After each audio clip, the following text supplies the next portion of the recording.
Bonjour, bonjour et bienvenue dans une nouvelle vidéo Update Lecture. Dans cette vidéo-ci, je vais vous présenter les 3 dernières lectures que j'ai lues. La première lecture que je vais vous présenter, il s'agit de La vérité sur l'affaire Harry Kéber, écrit par Joël Dicker, que j'ai aux éditions de Fallou à Poche. Donc comme je suis très au fait de l'actualité, je viens de lire ce livre qui a eu un grand retentissement en 2012. Donc voilà, nous sommes en 2016. C'est vraiment à la pointe de la mode de la lecture. Dans ce roman-là, on retrouve Marcus, qui est un jeune écrivain célèbre de par son premier livre. Mais là, lorsqu'il veut écrire le second, il se retrouve avec une grosse panne de la page blanche. Il n'arrive plus à écrire, et dans ces cas-là, il se retourne vers son ancien mentor, Harry Kéber, pour lui demander des conseils. Et lorsqu'il part se reposer dans la maison de son ancien mentor, il découvre que ce mentor-là a eu une liaison avec une jeune fille, Nola Kellergan, qui a disparu voici 33 ans. Et bien sûr, quelques temps plus tard, on retrouve dans le jardin de Harry, la Nola Kellergan en question. D'habitude, je ne suis pas du genre trop policier. J'aime bien certains policiers, mais voilà, ce n'est pas mon genre habituel. Donc, étant donné que j'avais vu énormément de bonnes critiques, que ma maman avait lu le livre et l'avait adoré, je me suis dit, bon, ça c'est un gage de sûreté, il a eu le prix Goncourt des lycéens, donc je vais me tenter et je vais lire.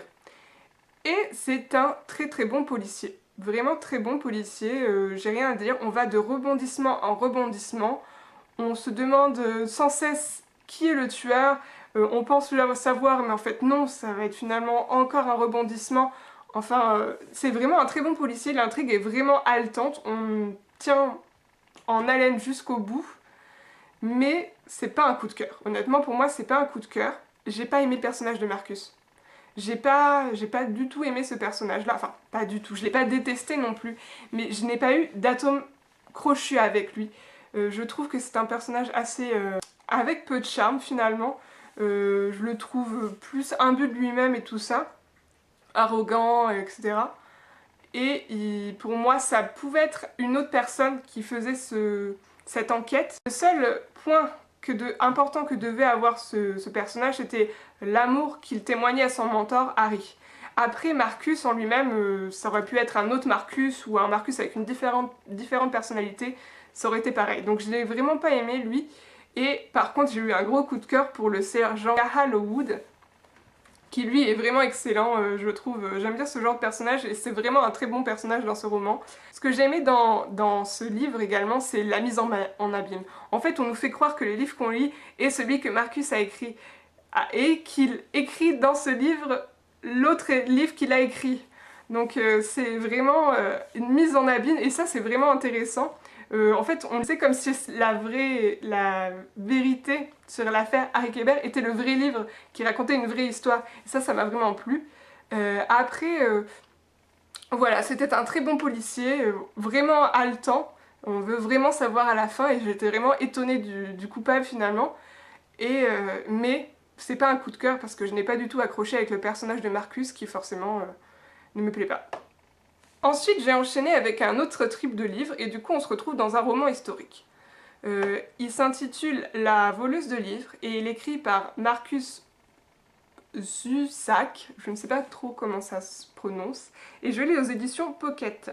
Donc dans cette histoire-ci, on retrouve Liesel, qui est une jeune fille, qui se retrouve abandonnée par sa mère et adoptée par un couple d'Allemands qui vit dans une petite ville près de Munich, il me semble. Et du coup, c'est la vie de cette petite fille sous l'occupation nazie, finalement.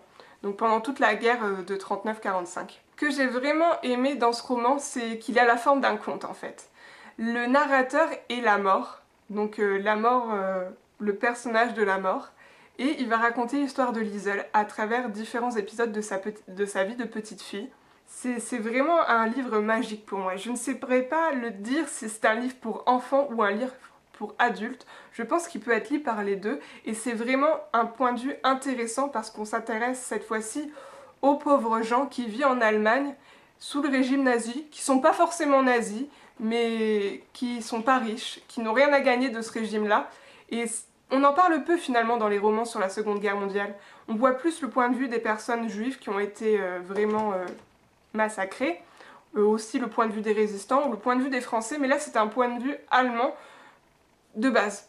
Ils sont pas nazis, ils sont pas riches, ils ont rien à gagner du nazisme, et ils sont là. Ils vivent, ils essayent de vivoter avec les restrictions budgétaires, les rationnements de nourriture.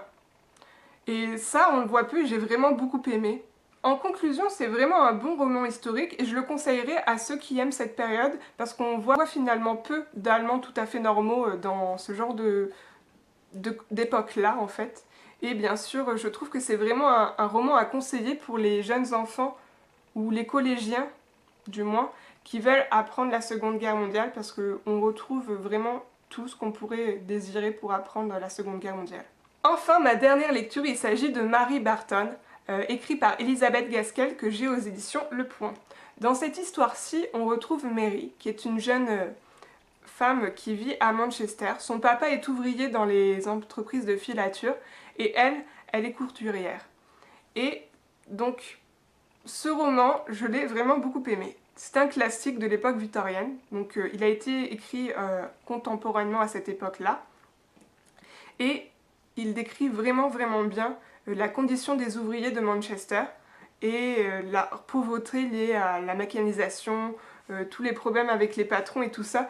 C'est vraiment dans le filon de ce qu'est Oliver Twist, donc pour moi, mais avec des personnages adultes. J'aime bien tous les personnages, un peu moins le personnage d'Ipapa parce qu'il est vraiment très politisé et j'ai eu un peu de mal, j'avoue, à comprendre ces histoires de syndicats parce que je m'en suis un peu éloignée et finalement maintenant ça paraît un peu désuet. Mais ça décrit vraiment leur pauvreté, tous les combats, ça n'épargne rien de ce qu'ils peuvent vivre. Par exemple, on a des personnages qui viennent des prostituées à la suite de coups du sort dans leur vie, la faim qui les tenaille parce qu'ils n'ont pas assez d'argent pour s'acheter à manger, le fait qu'ils doivent déménager dans des toutes petites caves parce qu'ils ne peuvent plus payer leur loyer. Enfin, rien n'est épargné dans ce roman. Je trouve que ça décrit vraiment bien ce qu'était l'horreur de l'époque victorienne finalement, qui commençait à devenir une époque très industrielle, donc le 19e siècle pour nous, et qui malheureusement entraînait du coup la perte des emplois, la désertification des villages ruraux. Et surtout dans ce roman, j'ai vraiment été surprise par la direction qu'a prise l'intrigue. Je pensais vraiment assister à un truc plus comme Les Misérables, mais en fait non, on se concentre vraiment sur le couple Mary-Jem et ce qui va leur arriver. Et finalement on sort un peu du contexte très politique, même s'il est vraiment très important quand même. Ça m'a vraiment plu, je pensais que ça allait vraiment plus devenir politique avec plus des conflits entre les patrons, mais en fait non, finalement c'est continuer sur le fil de juste les ouvriers et comment s'en sortir, et ça m'a vraiment plu. Et j'ai adoré tous les personnages, donc comme je l'ai dit sauf le père, et surtout les personnages de Margaret, donc l'amie de Marie, et son grand-père, qui sont des personnages vraiment doux, drôles aussi, agréables à vivre, et qui eux, grâce à Margaret, ne sont pas autant dans le besoin que les autres. Donc c'est vraiment un très bon classique, je le recommande, il est facile à lire, et si on aime l'époque victorienne comme moi, c'est vraiment un truc à lire. Donc voilà pour mes 3 dernières lectures, j'espère que cette vidéo vous a plu. Si vous avez déjà lu ces livres, n'hésitez pas à me faire part de votre ressenti, et si vous voulez commenter ce que j'ai dit, n'hésitez pas également en commentaire. Si vous avez des idées de lecture, n'hésitez pas non plus en commentaire. Et bon, moi je vous dis à bientôt pour une nouvelle vidéo et bisous bisous!